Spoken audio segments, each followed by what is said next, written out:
વિસાવદરની ચૂંટણીમાં જે મિત્રો ગ્રાઉન્ડ પર હતા ને જેને જે અનુભવ થયો, ખૂબ સંઘર્ષ કર્યો તમામ મિત્રોએ, આખા ગુજરાતમાં જેની ચર્ચા હતી, લોકો આતુરતાથી રાહ જોતા હતા કે વિસાવદરમાં શું થશે, અને વિસાવદરમાં એવું પરિવર્તન આવ્યું અને જે આમ આદમી પાર્ટીના નાનામાં નાના કાર્યકર્તાથી લઈ પ્રદેશ નેતાઓની મહેનત રંગ લાવી, જેના કારણે વિસાવદરની અંદર જે પેટા ચૂંટણીમાં આમ આદમી પાર્ટીનો જે ભવ્ય વિજય થયો, એનાથી એક વાત સ્પષ્ટ છે કે આવનાર 2027ની વિધાનસભાની ચૂંટણીમાં કંઈક મોટા રાજકીય ઉથલપાથલ થવાના છે. જે લોકો દુનિયાની સૌથી મોટી પાર્ટી હોવાની વાતો કરતા, જે લોકો એવું કહેતા કે અમારું મજબૂત સંગઠન છે, અમારી પાસે તંત્ર છે, અમારી પાસે સત્તા છે, અમારી પાસે પૈસા છે, આ લોકોને ધૂળ ચાટતા કોઈએ કરી દીધા હોય, મારી સામે બેઠેલી આમ આદમી પાર્ટીની ટીમે ધૂળ ચાટતા કરી દીધા છે. ખૂબ અમારી નાની એવી પાર્ટી, તેમ છતાંય જનૂનથી જે અમારા કાર્યકર્તાઓ લડ્યા, જનૂનથી જે વિસાવદરના મતદારોએ આમ આદમી પાર્ટીને સમર્થન આપ્યું, ટેકો આપ્યો, આજની તકે જ્યારે આમ આદમી પાર્ટીના પ્રદેશના મંચ પરથી જ્યારે વિસાવદર વિધાનસભાની ચૂંટણીના પરિણામ પછી આજની જે પહેલી સભા છે, આજની સભામાં તમામ કાર્યકર્તા અને વિસાવદરની જનતાને હું રાજુ કરપડા બે હાથ જોડીને નતમસ્તક વંદન કરું છું. ગુજરાતના મુદ્દાઓ, આવનાર સમયમાં જે પાર્ટી જે દિશામાં જઈ રહી છે, તમામ વિસ્તાર વાઇઝ જે મુદ્દાઓ છે, જેવી રીતે સાગરભાઈએ કહ્યું કે ખેડૂતોના મુદ્દાની વાત થોડી કરશે, તો હું એવું માનું છું ગુજરાતમાં આજે લગભગ તમામ વર્ગ, તમામ સમુદાય, તમામ સમાજના લોકો ક્યાંક ને ક્યાંક પીડાય છે. મારી વાત સાચી છે? તો આ લોકો માટે લડવાનું કામ કોણ કરશે? આ લોકો માટે લડવાની શરૂઆત આમ આદમી પાર્ટીએ કરી છે. 2022માં શરૂઆત મજબૂતાઈથી કરી, પરિણામ હવે મળતું હોય એવું દેખાય છે. 2022માં પૂરી રીતે આપણે સફળ ન થયા, પણ હવે દરેક કાર્યકર્તાને, દરેક ગુજરાતની જનતાને, દરેક વ્યક્તિને એવું દેખાય છે કે આવનાર સમયમાં 100% આમ આદમી પાર્ટી સફળ થશે અને 27માં સરકાર બનાવશે. અહીંયા જે બેઠેલા લોકો છે, આમાંથી જ કોઈ સરકારમાં હશે. આજે કોઈ કોર્પોરેટર છે, તે વખતે બની શકે કઈક ઊંચા પદ ઉપર સરકારમાં ગાંધીનગર બેઠા હોય,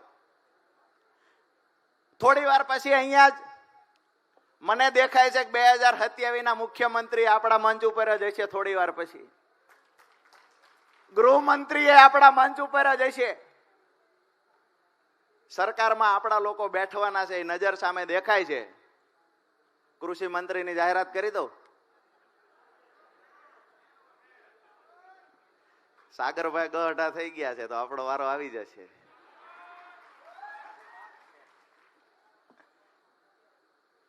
મુદ્દાની વાત એ છે કે આજે ગુજરાતની જનતા આપણી સાથે જોડાય છે. શું કામ? આખા દેશનું ધ્યાન ગુજરાતના યુવાનો, ગુજરાતના આમ આદમી પાર્ટીના કાર્યકર્તા, આખા દેશનું ધ્યાન અહીંયા ખેંચી શા માટે રહ્યા છે? હું એવું માનું છું કે આવડા જનૂનથી આ દેશની અંદર આઝાદી પહેલા ચોક્કસથી લડાઈ થઈ હતી, આઝાદી પછી આ જનૂનથી લડાઈ આ દેશની અંદર કોઈએ નથી કરી, જે આપણી ટીમ કરી રહી છે. દાવા સાથે કહીએ છીએ કે સ્ટેજ પરથી માત્ર વાતો નથી કરી, જ્યારે જરૂર પડી છે ત્યારે ખેડૂતો માટે લડ્યા છીએ, જરૂર પડી ત્યારે યુવાનો માટે લડ્યા છીએ, જરૂર પડી ત્યારે મોંઘવારી માટે લડ્યા છીએ. જ્યારે યુવાનોના પેપર ફૂટ્યા છે, ત્યારે આજે હું ગર્વ સાથે કહી શકું કે આમ આદમી પાર્ટીના પ્રદેશ નેતાથી લઈ અને 67 કાર્યકર્તાઓ 12 દિવસ જેલમાં રહ્યા છે. અને આ ગુજરાતના ઇતિહાસની પહેલી એવી કોઈ પાર્ટી હોય તો આમ આદમી પાર્ટી છે. હવે જે લોકો 30 વર્ષથી સત્તામાં છે, અહીંયા તમામ વિધાનસભામાંથી આગેવાનો આવ્યા છે. જે વિધાનસભાની અંદર ગઈકાલે આમ તો કૃષિ મંત્રીએ જાહેરાત કરી કે યુરિયા ખાતર અને ડીએપી ખાતર ખેડૂતોને જોઈએ એટલું મળે છે. ગઈકાલે જાહેરાત કરી કે એમાં નેનો સાથે આપવામાં આવતું નથી. આજે હું તમને પૂછવા માંગુ છું કે નેનો આપ્યા વગર એક પણ વિધાનસભામાં કે એક પણ તાલુકામાં ડીએપી યુરિયા ખાતર મળે છે ખરું? તો ઊંચો હાથ કરજો. ના મળતું હોય તો બે હાથ ઊંચા કરો. તમામ મિત્રોના હાથ ઊંચા થયા છે. મતલબ ક્યાંક ને ક્યાંક કૃષિ મંત્રી ગુજરાતની જનતા અને ખેડૂતોને ગુમરાહ કરવાના પ્રયત્ન કરે છે. આઝાદીના 77 વર્ષ પછી નથી તમે યુરિયા ખાતર આપી શક્યા, નથી તમે ડીએપી ખાતર પૂરું પાડી શકતા, નથી ખેડૂતોની આવક બમણી કરી શક્યા.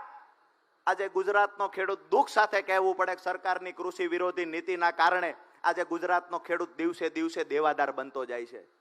જે ખેડૂતોનું દેવું 2014માં 75,000 કરોડ રૂપિયા હતું, એ ખેડૂતોનું દેવું આજે 1.5 લાખ કરોડ કરતા વધી ગયું. જે ખેડૂતોની વાત કરીએ તો ગોલ્ડ લોન જે બેંકો આપે છે, ત્યાં દાવા સાથે કહું છું કે 80% કરતા વધારે ખેડૂતો ગ્રાહક છે. આજે અમારા ખેડૂતો રાત દિવસ મહેનત કરે તેમ છતાંય ખેડૂતોના ઘરે જ્યારે લગ્ન આવે છે, પ્રસંગ આવે છે, દીકરાના લગ્ન કરવા હોય તો વવારુને ચડાવવા ગરાણું જોઈતું હોય તો સાસુએ એટલે કે દીકરાની માએ ગરાણું ગીરવે મૂકવું પડે છે ને પછી વવારુને દીકરીને ગરાણું ચડે. આ વાસ્તવિકતા ગુજરાતની છે.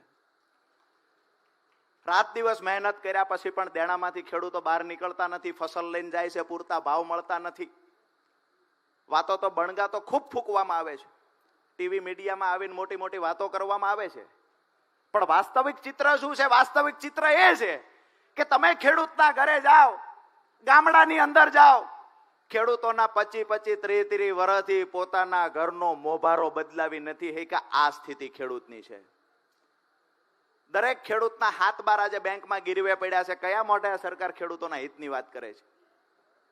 આજે ગુજરાતના ખેડૂતોનું જે ખરેખર આશાનું કિરણ હોય તો આમ આદમી પાર્ટી છે.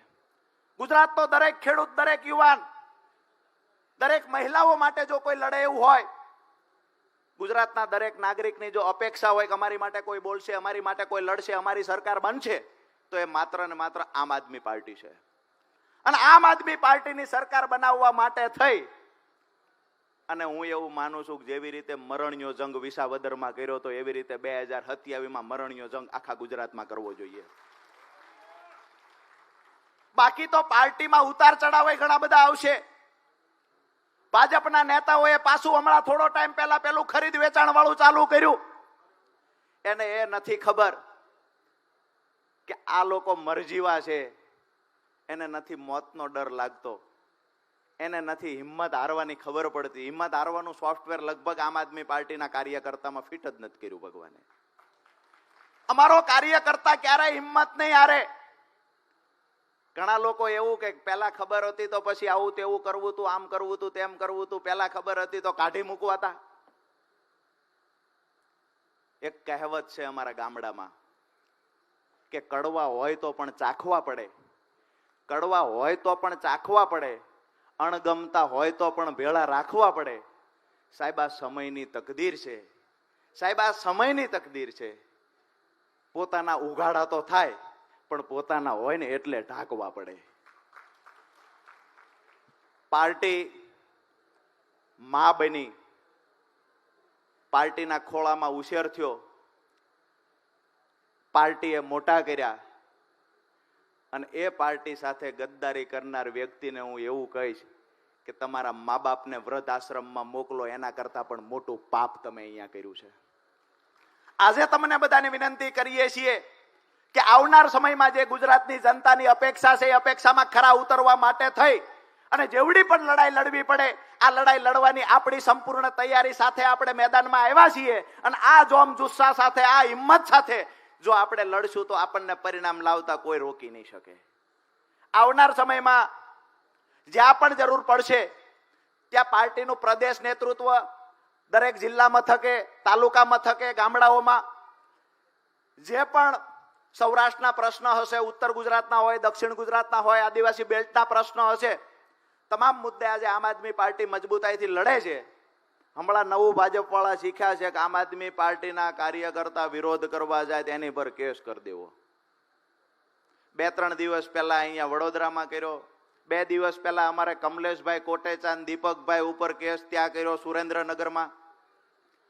ક્યાંક ને ક્યાંક કેસ કરી પોલીસને આગળ કરી દબાવવાના પ્રયત્ન થઈ રહ્યા છે. પણ એક વાત ચોક્કસથી કહીશ, જે સરકારમાં બેઠેલા લોકો જે છે, જેને હંમેશા આવું કાંઈ હોય છે, સત્તા જતી રહે છે, પોલીસને આગળ કરો, પોલીસને આગળ કરો, પોલીસને આગળ કરો, એને કહીએ છીએ કે અમારો પ્રદેશ નેતા પોલીસની નોકરીને લાત મારીને અહીંયા રાજકારણમાં આવ્યો છે. તમે પોલીસની વાત કરો છો, ગૃહમંત્રીને પણ જેનો ડર લાગે એ ગોપાલ ઇટાલિયા અમારી પાર્ટીમાં છે. અને આવનાર સમયમાં મને જાણવા મળ્યું, ગામડાઓમાં અમારા ચોરે બેઠેલા બાબાઓ કહેતા હતા કે ગૃહ મંત્રાલયના દરવાજે તો અમુક નવી નોટિસો સ્ટીકર લાગશે, પણ એવું કઈક ન થાય તો સારું છે કે વિધાનસભામાં બૂટ ચપ્પલ બહાર કાઢીને જવાનું. કોઈનાથી ડરવા વાળો માણસ આમ આદમી પાર્ટીમાં નથી. બહેનો છે તો મજબૂતાઈથી લડે છે, યુવાનો છે તો મજબૂતાઈથી લડે છે. અને સાગરભાઈએ જે વાત કરી કે યુવાનોને સૌથી વધારે કોઈએ મહત્વ આપ્યું હોય તો એ આમ આદમી પાર્ટીએ આપ્યું છે, આ માનવું પડે. આજે આપણા ધારાસભ્યોમાંથી 4 ધારાસભ્ય યુવાન, 4 ધારાસભ્યની 40 વર્ષની આસપાસની ઉંમર, અને આ યુવાનો ભણેલા ગણેલા યુવાનો આપણી વચ્ચે પ્રદેશ પ્રમુખ ઈસુદાનભાઈ ગઢવી જયારે ઉપસ્થિત થયા છે ત્યારે જોરદાર તાળીઓથી ઈસુદાનભાઈને આપણે વધાવીએ.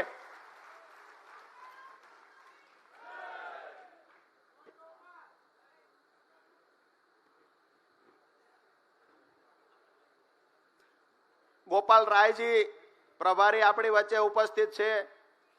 જોરદાર તાળીઓથી ગોપાલ રાયજીને વધાવીએ.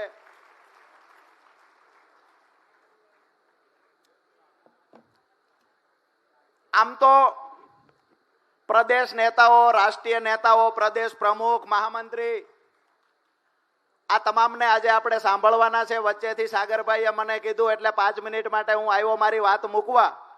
મારી વાત પૂરી કરતા પહેલા એક વાત ચોક્કસથી કરીને મારી વાત પૂરી કરીશ. ગમે એવડી મજબૂતાઈથી લડવાનું થાય, ભાજપ કોંગ્રેસના ગઠબંધન સામે લડવાનું થાય, કમર કસી લેજો. આવનાર 2 વર્ષ ગુજરાતના ઇતિહાસને લખવા માટેના 2 વર્ષ છે. આવનાર 2 વર્ષ આમ આદમી પાર્ટીની સરકાર બનાવવા માટેના 2 વર્ષ છે. આવનાર 2 વર્ષ નાનો એવો ચડ્ડી પહેરેલો, ફાટેલી ચડ્ડી પહેરેલું જે બાળક રમે છે ને એનું ભવિષ્ય બનાવવા માટે છે. આવનાર 2 વર્ષ ગુજરાતની રાજનીતિમાં બદલાવ લાવવા માટે છે. અને જે લોકોએ આખા દેશ પર કબજો જમાવી આખા દેશને લૂંટવાના પ્રયત્ન કર્યા છે, અહીંયાથી ગુજરાતમાંથી જે 2 લોકોને દિલ્હી મોકલ્યા, આખા દેશના પર જેને કબજો કર્યો છે એને ઘર ભેગા પોતાના વતનમાં મોકલવા માટેના 2 વર્ષ છે. આપ સૌનો હૃદયથી ખૂબ ખૂબ આભાર.